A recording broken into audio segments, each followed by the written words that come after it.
ಭವಿಷ್ಯಕ್ಕೆ ನಾಂದಿಯಾದಂಥ ದಿನ. ಇವತ್ತು ಈ ಒಂದು ಕಾರ್ಯಕ್ರಮಕ್ಕೆ ಆಗಮಿಸಿದಂಥ ನಮ್ಮ ಶಾಲೆಯ SDMC ಅಧ್ಯಕ್ಷರಾದ ಶ್ರೀಯುತ ಬಸವರಾಜ್ ಬಿರಾದಾರ್ ಅವರಿಗೂ ನಮ್ಮ ಶಾಲೆಯ ವತಿಯಿಂದ ಮತ್ತು ವಿದ್ಯಾರ್ಥಿಗಳ ವತಿಯಿಂದ ಹೃದಯಪೂರ್ವಕ ಸ್ವಾಗತವನ್ನು ಅದೇ ರೀತಿಯಾಗಿ ನಮ್ಮ ಶಾಲೆಯ ಮುಖ್ಯ ಗುರುಗಳಾದ SP ಲಕ್ಷ್ಮಣಿ ಗುರುಗಳಿಗೂ ಕೂಡ ಈ ಶಾಲೆಯ ವತಿಯಿಂದ ಮತ್ತು ವಿದ್ಯಾರ್ಥಿಗಳು, ಗುರುಮಾತೆಯರು, ಗುರುಗಳಿಂದ ಸರ್ವ ಸದಸ್ಯರನ್ನ ಕೂಡ ಹೃದಯಪೂರ್ವಕ ಸ್ವಾಗತವನ್ನು ಕೋರುತ್ತಿದ್ದೇವೆ. ನಮ್ಮ ನೆಚ್ಚಿನ ಶಿಕ್ಷಕರಾದ ಶ್ರೀ ಸಜ್ಜನ್ ಗುರುಗಳಿಗೂ ಕೂಡ ಈ ಒಂದು ಶಾಲಾ ಪ್ರಾರಂಭೋತ್ಸವ ದಿನಕ್ಕೆ ಆಗಮಿಸಿದ್ದಕ್ಕೆ ಈ ಒಂದು ಸ್ಥಾನವನ್ನು ವಹಿಸಿಕೊಂಡಿದ್ದಕ್ಕೆ ಹೃದಯಪೂರ್ವಕ ಸ್ವಾಗತವನ್ನು ಕೋರುತ್ತಿದ್ದೇವೆ.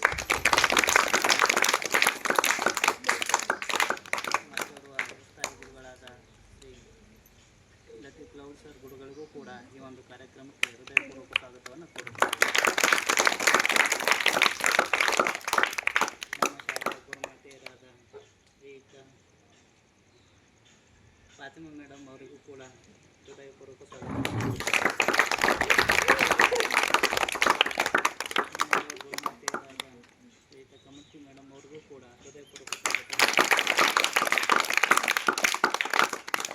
ಈ ಶಾಲೆಯ ಆಧಾರ ಸ್ತಂಭ ಉತ್ಸಾಹಿಗಳಾದಂಥ ಅಡಿಗೆಯವರಿಗೂ ಕೂಡ ಹೃದಯಪೂರ್ವಕ ಸ್ವಾಗತವನ್ನು. ಈ ಒಂದು ಕಾರ್ಯಕ್ರಮದ ಕೇಂದ್ರ ಬಿಂದುಗಳು, ಈ ಶಾಲೆಯ ಕೇಂದ್ರ ಬಿಂದುಗಳಾದಂಥ ಮುದ್ದು ವಿದ್ಯಾರ್ಥಿನಿಯರಿಗೂ ಕೂಡ ಈ ಒಂದು ಕಾರ್ಯಕ್ರಮಕ್ಕೆ ಹೃದಯಪೂರ್ವಕ ಸ್ವಾಗತವನ್ನು ಕೋರುತ್ತಿದ್ದೇವೆ. 2025-26ನೇ ಸಾಲಿನ ಶೈಕ್ಷಣಿಕ ಪ್ರಾರಂಭೋತ್ಸವ ಇದು ಒಂದು ಉತ್ಸವದ ಥರ ನಡಿಬೇಕು. ಇದು ಒಂದೇ ದಿನ ಅಲ್ಲ, ಪ್ರತಿಯೊಂದು ದಿನಾನೂ ನಮ್ಮ ಶಿಕ್ಷಣ ಹೆಂಗೆ ಆಗ್ಬೇಕಂದ್ರೆ ಒಂದು ಉತ್ಸವದ ಥರ. ಜಾತ್ರೆಗೆ ಹೆಂಗೆ ಹೋಗ್ತೀರಿ ನೀವು? ಅಳ್ಕೊತ ಹೋಗ್ತೀರಿ ಜಾತ್ರೆಗೆ? ಎಂಟಪ್ಪನ ಜಾತ್ರೆ ಇದೆ, ಅಮ್ಮನ ಜಾತ್ರೆಗೆ ಹೆಂಗೆ ಹೋಗ್ತಿದ್ರಿ? ನಕ್ಕೊತ ಹೋಗ್ತಿದ್ರಿಲ್ಲ, ಖುಷಿಯಾಗಿ ಹೋಗ್ತಿದ್ರಿಲ್ಲ? ಹಂಗೆ ಈ ಶಾಲೆನೂ ಏನದ ಒಂದು ಉತ್ಸವದ ಥರ ನಡ್ಕೊತ ಹೋಗ್ಬೇಕು. ಒಂದು ವರ್ಷ ತನ ನೀವೇನು ಹೇಳಿದ ಕೆಲಸ ಮಾಡ್ತೀರಲ್ಲ ಅವಾಗ ಖುಷಿಯಾಗೇ ಬರ್ತೀರಿ. ಹೇಳಿದ ಕೆಲಸ ಮಾಡಲಿಲ್ಲ ಅಂದ್ರೆ ಅಷ್ಟೇ ನಿಮ್ಗೆ ತ್ರಾಸ ಇರ್ತದೆ. ಹೇಳಿದ ಕೆಲಸ ಮಾಡಿದ್ರೆ ಎಲ್ಲರೂ ನಿಮ್ಗೆ ಏನು ಮಾಡ್ತಾರೆ?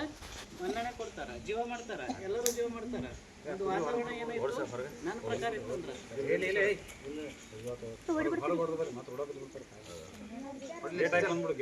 ಶಾಲೆಯೊಳಗ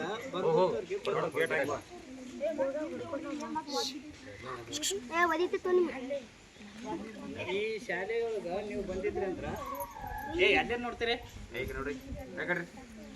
ಈ ಶಾಲೆಯೊಳಗೆ ಬಂದ್ರೆ ನಿಮ್ಗೆ ಯಾರೂ ಬೇಯಂಗಿಲ್ಲ. ಇದು ಶಾಲೆ ಯಾರ್ದು? ನಿಮ್ದ. ನೀವು ತಪ್ಪು ಮಾಡಿದ್ರೆ ಮಾತ್ರ ಬೈತಾರೆ. ಹೇಳಿದ ಕೆಲಸ ಅವತ್ತು ಮಾಡಿದ್ರೆ ಯಾರೂ ಬೇಯಂಗಿಲ್ಲ. ಈ ಒಂದು 2025-26ನೇ ಸಾಲಿನ ಶೈಕ್ಷಣಿಕ ವರ್ಷ ಹೆಂಗಾಗ್ಬೇಕಂದ್ರೆ ನಿಮ್ಗೆ ಪ್ರತಿದಿನ ಉತ್ಸವ ಇರ್ಬೇಕು. ಪ್ರತಿದಿನ ಉತ್ಸವ ಯಾವಾಗ ಆಗ್ತದಂದ್ರೆ ಹೇಳಿದ ಕೆಲಸ ಯಾವಾಗ ಮಾಡ್ತೀರಿ ಅವಾಗ ಎಲ್ಲ ಗುರುಗಳು ಏನು ಮಾಡ್ತಾರೆ? ನಿಮ್ಮನ್ನು ಜೀವ ಮಾಡ್ತಾರೆ. ತಮ್ಮ ಮನೆಯ ಮಕ್ಕಳು ಹೆಂಗೆ ಜೀವ ಮಾಡ್ತಾರೆ ಅದೇ ರೀತಿ ಜೀವ ಮಾಡ್ತಾರೆ. ನೀವು ಮಾಡಂಗಿಲ್ಲ, ಮಾಡ್ಲಾರ ಸಲಿದ್ದು ಬೈಸ್ಕೊಟ್ಟದಕ್ಕೆ ಈ ಹಣೆ ಬರ. ಅವ್ರು ಟ್ಯೂಷನ್ ಕ್ಲಾಸಿಗೆ ಹೋಗ್ತಿರಲ್ಲ, ಅವ್ರು ಏನು ಹೇಳ್ತಾರೆ? 1 ಹೇಳಿದ್ರೆ 2 ಬರೀತೀರಿ, 2 ಹೇಳಿದ್ರೆ 4 ಬರೀತೀರಿ. ಜೀವ ಮಾಡ್ತಾರೆ. ಟ್ಯೂಷನ್ ಚಂದ ಅನಿಸ್ತದೆ ನಿಮ್ಗೆ. ಇಲ್ಲಿ ಹೇಳಿದ್ರೆ ನಿಮ್ಗೆ ಕೇಳಂಗಿಲ್ಲ, ಮಾಡಂಗಿಲ್ಲ, ನಾವು ಬೈತೀವಿ, ಅದಕ್ಕೆ ಚಂದ ಅನ್ಸಂಗಿಲ್ಲ. ಈ ವರ್ಷದಿಂದ ಪ್ರತಿಯೊಂದು ಕ್ಲಾಸಿಗೂ ಒಬ್ಬೊಬ್ಬರು ಶಿಕ್ಷಕರು ಇರ್ತಾರೆ. ನಿಮ್ಮ ಬಗ್ಗೆ ಸಂಪೂರ್ಣ ಗಮನ ಇರ್ತದೆ. ಎಲ್ಲರೂ ಶಾಲೆಗೆ ಬನ್ನಿ, ತಪ್ಪದೆ ಬಂದ್ರೆ ನೀವೇ ಶಾಣೆರಾಗ್ತೀರಿ. ನಿಮ್ಮನ್ನು ನೋಡಿ ನಿಮ್ಮ ಮನ್ಯಾಗೂ ಏನಾಗ್ತಾರೆ? ಆಶ್ಚರ್ಯ ಪಡ್ತಾರೆ.